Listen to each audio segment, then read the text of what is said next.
McIntyre, as he says, wants us to deeply understand TVAS, then perhaps you'd like to hear from the report that I am going to be quoting from. 20 years of TVAS has told us almost nothing.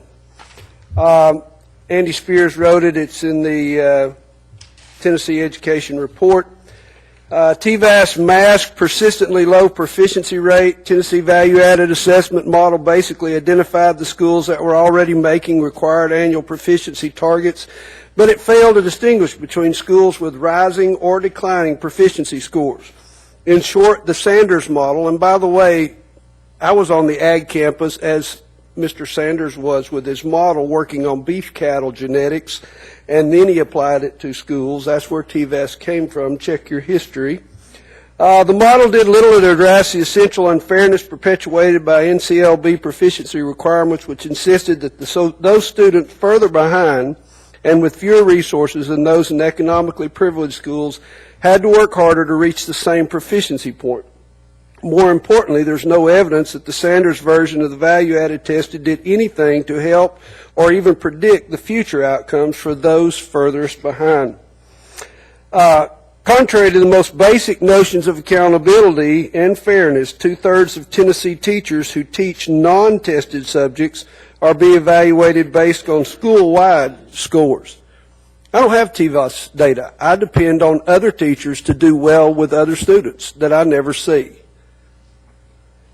Continued use of TVAS as an indicator of success leaves the most vulnerable students further and further behind. In 2009, a Carnegie-funded report, Charles Barron, points out that focus on value-added gains or growth in test scores may downplay the need for interventions to address low proficiency rates. You see, I can be a level 5 value-added teacher and not one kid in my class proficient, as long as the value-added goes up. Those students don't have to be proficient. That causes the delay of needed intervention. You're looking at 5 years. We don't need 5 years of data. We need, as a teacher, to catch that kid now and act now with that child. So this does little to do that. It shows academic progress, gain scores, or growth scores easily mask the fact that minority and poor children are far behind, are far below their well-heeled peers in becoming intellectually prepared for life and careers. If you look at the African American and Hispanic numbers, you will see over 20 years that the difference between those and, again, those other students has stayed pretty much persistent. TVAS didn't help any of that.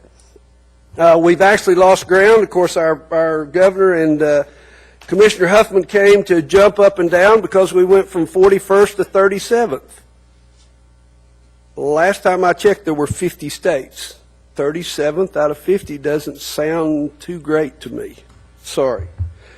TVAS tells us almost nothing about teacher effectiveness. While educating policymakers in Tennessee continue to push the use of TVAS for items such as teacher evaluation, teacher pay, teacher license renewal, there is little evidence that value-added data effectively differentiates between the most and the least effective teachers.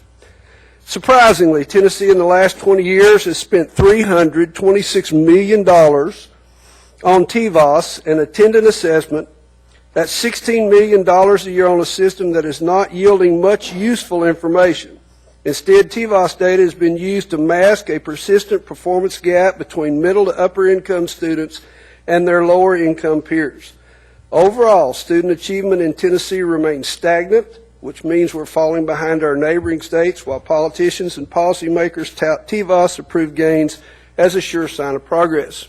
When I was in business school, Ms. Towns, I can remember one thing that one of my professors told me.